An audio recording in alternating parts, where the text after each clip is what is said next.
Hi everyone. In this video, I'm going to show you what is repository design pattern.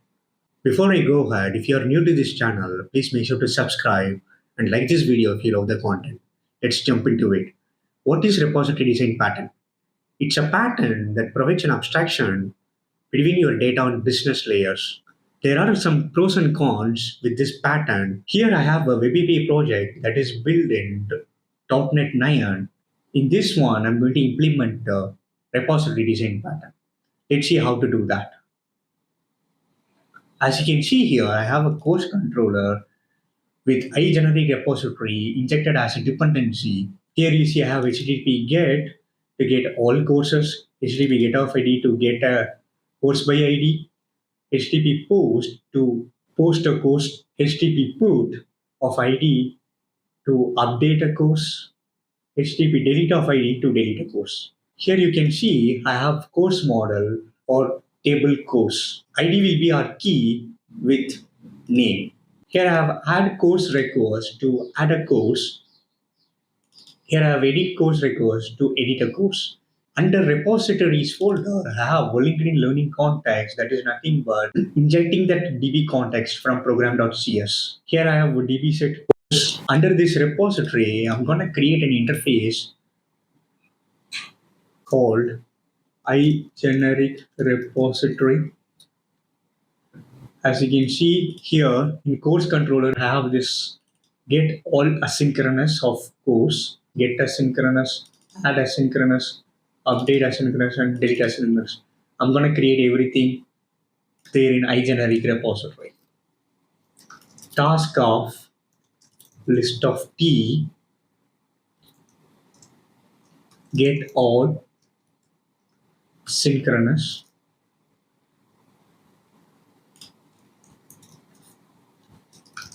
task of T, get asynchronous. I'm going to receive ID as parameter, task of add synchronous of T entity, task of update synchronous. Why T is I'm doing it in generic way so that apart from course model, we'll be able to use a different entity where T is nothing but class. I'll just do the same thing.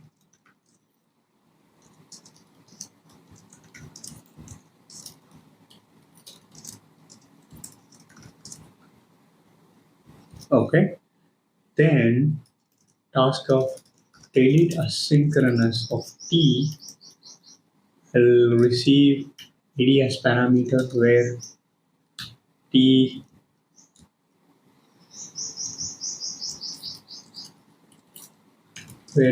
is nothing but a class. Okay. This get all asynchronous, get asynchronous, add asynchronous,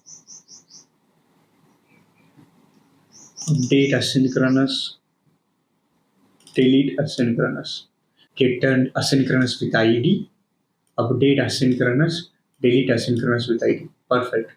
I'll just save this one. I'm going to create a class called generic repository that implements this interface, generic repository, implement interface. Just order, get all asynchronous, get asynchronous, data synchronous.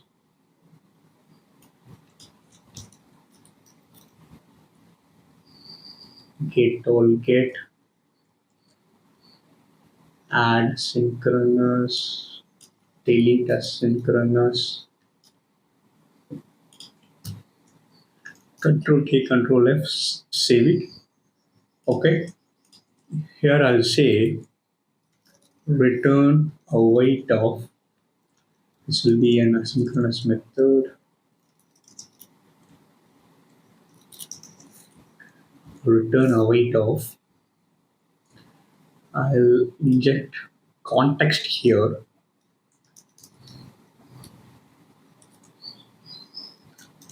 LinkedIn learning context or context. Okay. Here I'll say context dot set of t dot to list asynchronous. This will give me a list of courses.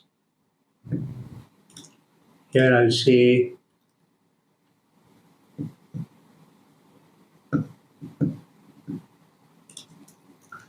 return weight of return await context dot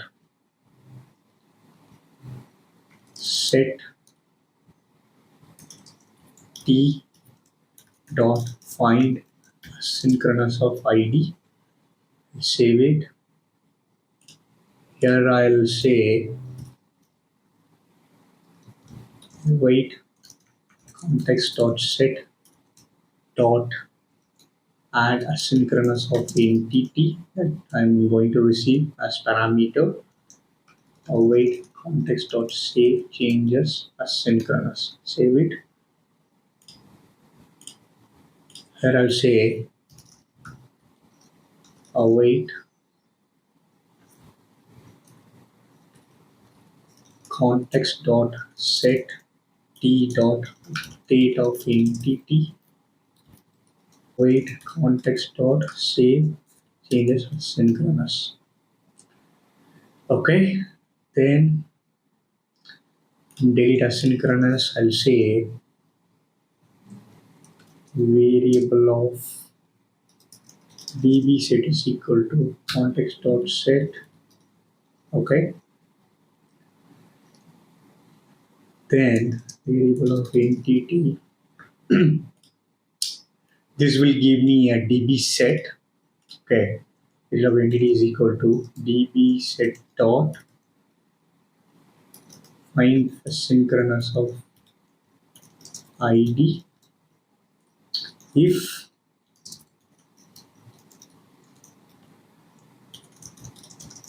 it is not null, then I'll say db set dot remove entity.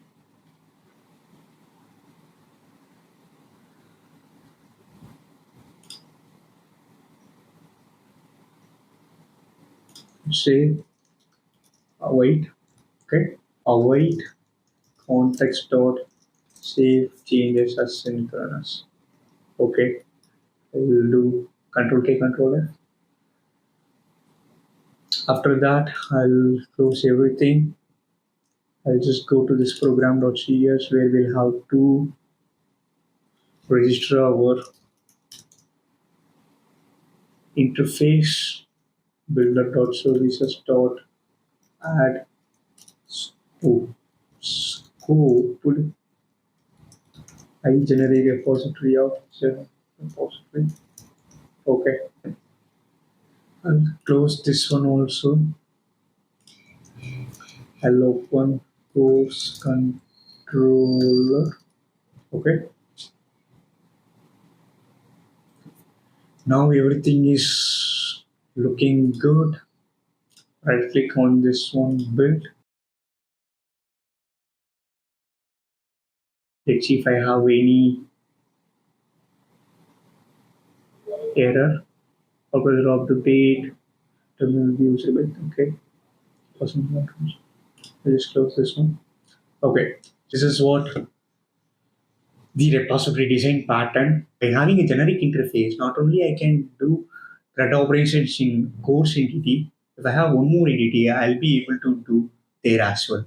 That is what an advantage of using this pattern. I'll run this one, come here. Before that, I just want to show you, I have Docker.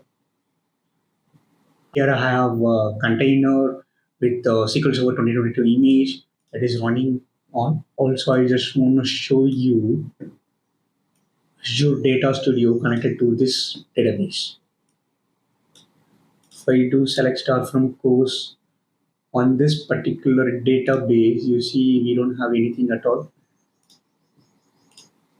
I'll bring Postman to show you how this repository design pattern work. Postman. We'll just bring this here.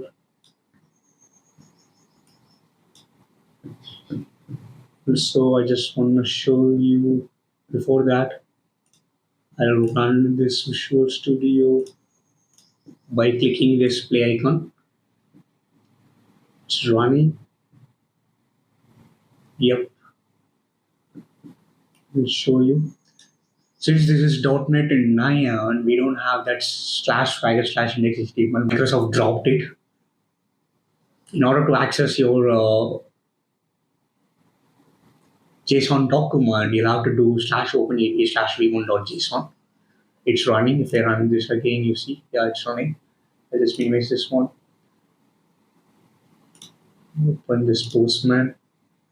When I send a request, you see 200 OK, so everything is working. I have here get all, get, post, put, delete. I'll just go here. Here I'll say C#. When I send a request, you see 201 created. I'll show it in database.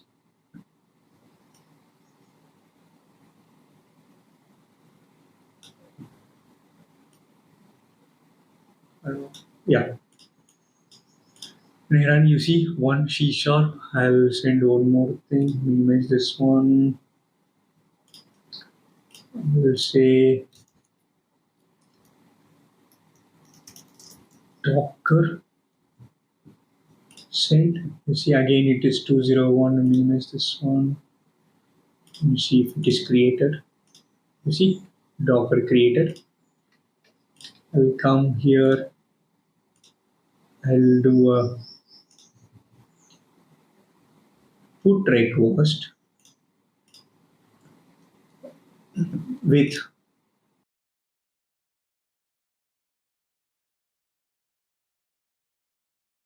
as you can see for C# I have ID is 1. I'll minimize. So that's why I'm sending ID as 1 as route param. Here also if you see get, I am retrieving based on ID. Just come here. I just wanna rename this C# to C#. Okay, I'll just send this request. You see 204 no content. That means it will be changed. Yeah. And I'll delete a course by ID. It is nothing but 2. When I send a request, you see 204 no content. And it is deleted. That's it for this video. I hope you like it. I'll see you in the next one. Thank you.